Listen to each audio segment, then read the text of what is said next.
This week, I'm going to let you in on my best secret for local businesses when it comes to running Google Ads.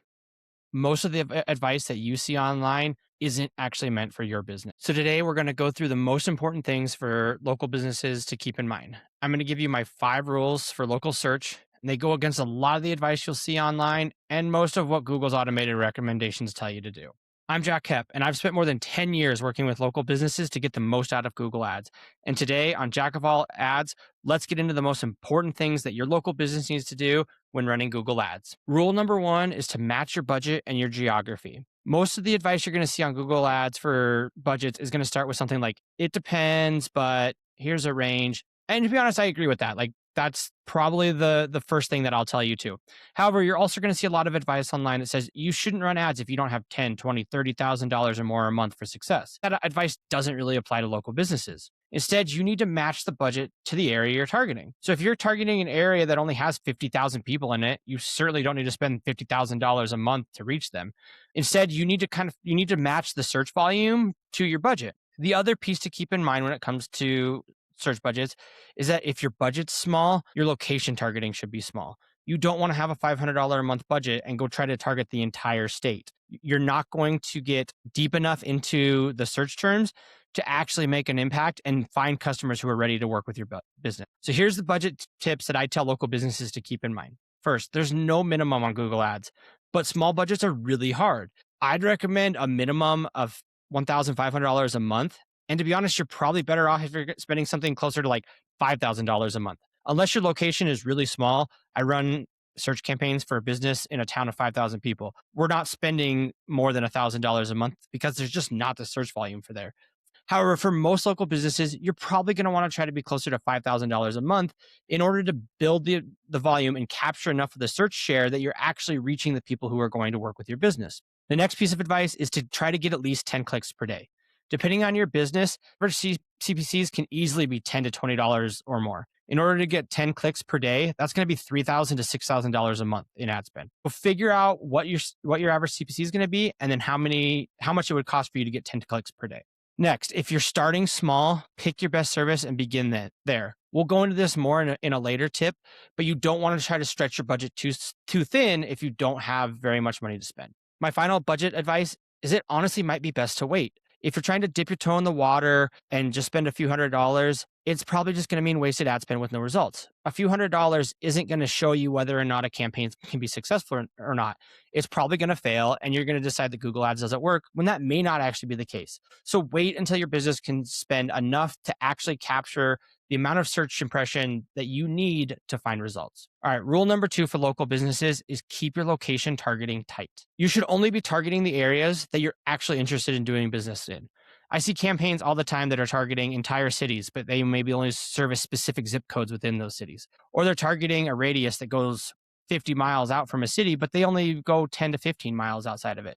If your targeting is not tight to the area that you actually serve, you're just wasting budget. People are going to click on your ads, they're going to come and request your service, and you're going to have to tell them that you don't go there. Now you just paid for a click and you got a lead that isn't actually going to turn into a customer for your business. The other piece of advice with location targeting is always use Google's presence targeting. Don't use presence and interest. And now I know Google recommends presence and interest targeting and says that that's the best for your business. It's not going to be. All it's going to do is let you reach people who are interested in your location, not people who actually live there. That's great for Google. It means more clicks. It's not great for your business. Those people aren't going to become customers. Always use presence targeting and keep your location targeting really tight.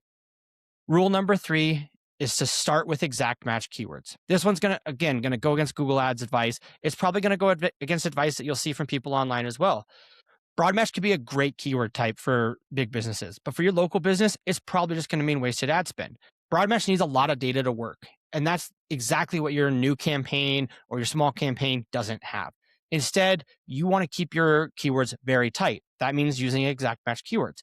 It's going to keep your bank account much happier. It's going to stay focused on the keywords that actually work for your business, not broadening out to try to find customers that may have some sort of intent.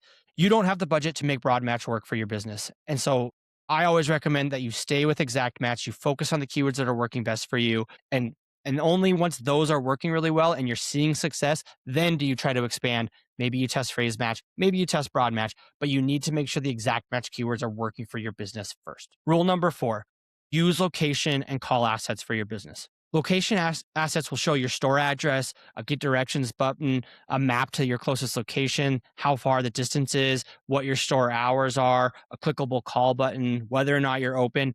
It makes your ads much more informative to people searching for you, and it takes up a bigger portion of the search results so you catch people's eyes. As well, location assets help you get inside of the Google Maps. Google Maps is a huge opportunity for local businesses, and you want to use location assets to make sure your business is eligible to show inside of those results. People browse through those businesses to find who they want to contact. You need to be there. The other asset that is absolutely critical for most local businesses is call assets. People still pick up the phone and want to just call a local business to get help with whatever they need. If your business doesn't make it easy for them to call you, you're probably going to miss out on opportunities that would otherwise be there. So if you answer your phone, if you have the ability to take phone calls, you should be using call assets for your business. Rule number 5, keep your campaigns consolidated. You don't need a campaign for every single service type that you offer.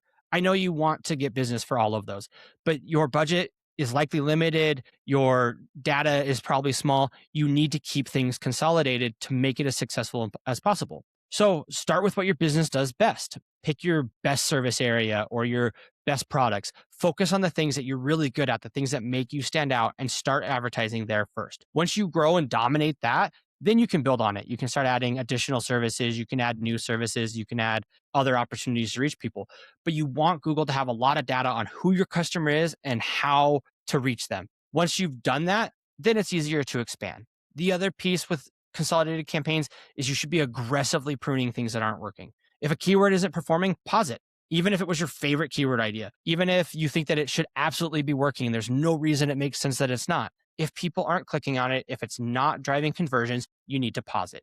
You don't want to be wasting budget on keywords that you hope are going to work sometime in the future. Google tells you what's working.